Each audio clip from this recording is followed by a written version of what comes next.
Guys, I just needed a space to vent about some of the kiss scenes that have been living rent free in my mind since I first started making BL videos. And honestly, what better time than now? Today is the day I finally talk about those moments that capture pure longing and yearning in relationships. The ones so charged I felt them in my chest. Like I was experiencing them right alongside the characters. These are the moments that formed a lump in my throat.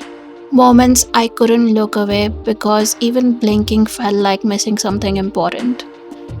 This list is a mix of scenes, some from years ago, some recent, but all of them still make me shiver long after the credits rolled. Friends to Lovers has not looked this good until Babin and Bua. Two people who found common ground in their shared heartbreak and slowly realized that what they were searching for had been right in front of them the whole time. Babin was there for Bua when he was going through a rough time, when he was tangled in confusion over his feelings for Jian. Was it love? Was it close friendship? Was it the thrill of being the center of Jian's one sided affection? Or was it simply the chase he enjoyed? Babin was the one who brought him clarity, the one who held him when he cried. Suddenly, they were spending more time together, fangirling over their shared love for Blackpink and Lisa. And somewhere along the way, Bua became conscious of the way Babin looked at him, the way his gaze lingered, the subtle possessiveness in how he reacted to the smallest things, how Bua sat, how he dressed. Before either of them could name it, they were already entangled in kisses, breathless, passionate kisses, like they were trying to fuse into each other. I think every hopeless romantic will relate to the way Go Young fell in love with Yongsoo. It's the kind of love you know is doomed from the start. You can already see the heartbreak waiting for you down the road, the hollow emptiness it will leave behind. You know there will be a day when this man will destroy you, leaving trauma so deep you'll never be quite the same again. But you still let yourself fall anyway. Your gut throws red flags at you every single time you see him, but you deliberately look the other way because being with him just feels so good. He makes you feel beautiful, but he also consistently disappoints you. He takes care of you in unexpected moments, yet somehow manages to break your heart in the ways that matter the most. You get addicted to the highs and the lows, the intensity of the passion, the way he exerts both physical and emotional control. And even though deep down you know you should be the one to walk away, when he's the one who finally ends it, it feels like the world is collapsing beneath you.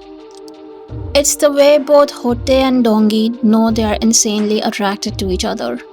They want each other, but the weight of societal expectations make it impossible to openly show how much they mean to one another.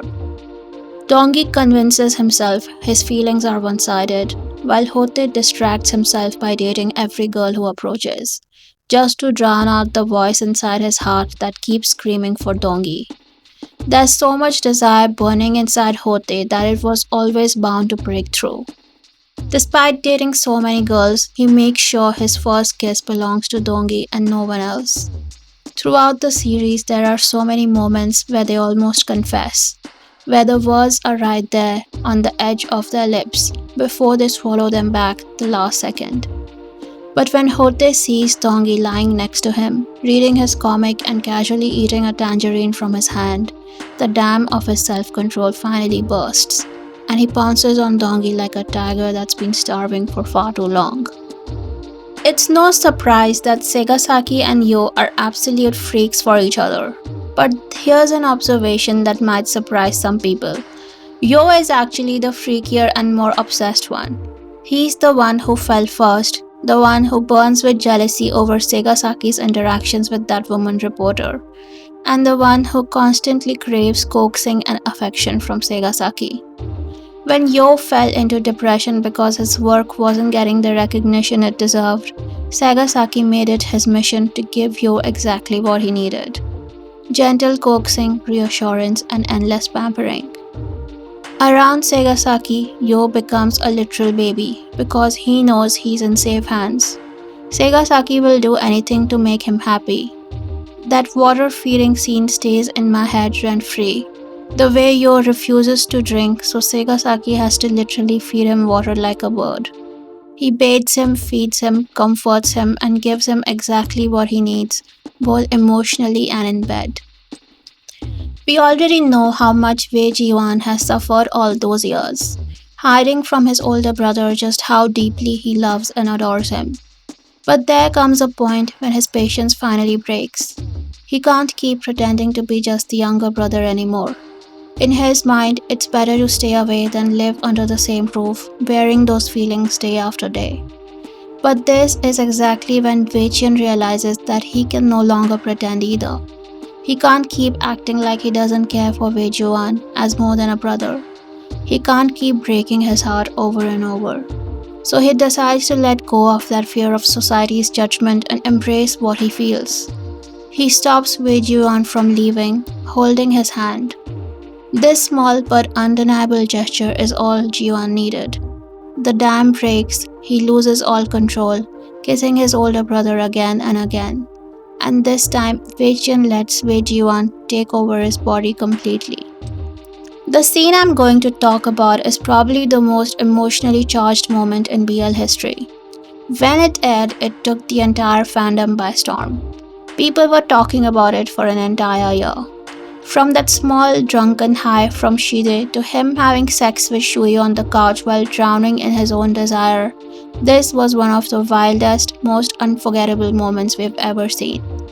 The second Shide collapsed drunk on Shui's doorstep, you knew it was game over. Shide crying like a baby, dragging Shui by the neck, throwing him onto the sofa, then tenderly kissing his face, savoring every inch of him. Tears still streaming down, crying, but never explaining why he left for the USA for 8 years without a word, why he broke up with him in such a cruel way. It was raw, it was devastating, and it was a work of art, something that cannot and will never be replicated. You can't talk about emotionally charged BL cases without mentioning Guhe and Baloyan. They are the standard for obsessive stepbrother love. The definition of loving someone so much that rationality and boundaries stop existing. I love this particular kiss because up until now, Guhe has been the one initiating all the skinship. He's the one who's been physically aggressive with Luin. But this moment, this is different. Baloyan talks to his ex on the phone one last time, making it clear that he feels nothing for her anymore. Those words come easily because he's realized he's been feeling more and more for Guhe. He doesn't want Guhe to misunderstand anymore. Guhe is the only one in his heart. So when he sees Guhe sleeping so peacefully like a giant wooden log, he can't help himself. He reaches out, kisses him, holds him, and in that moment, he lets Guhe possess him completely. These aren't just kisses. They are moments that stay with you long after the series ends. They are the kind of scenes that make your chest tighten, your breath catch, and your heart ache in the best way. I'd love to know which BL cases live rent free in your head. So let me know in the comments. And as always, thanks for watching. Bye.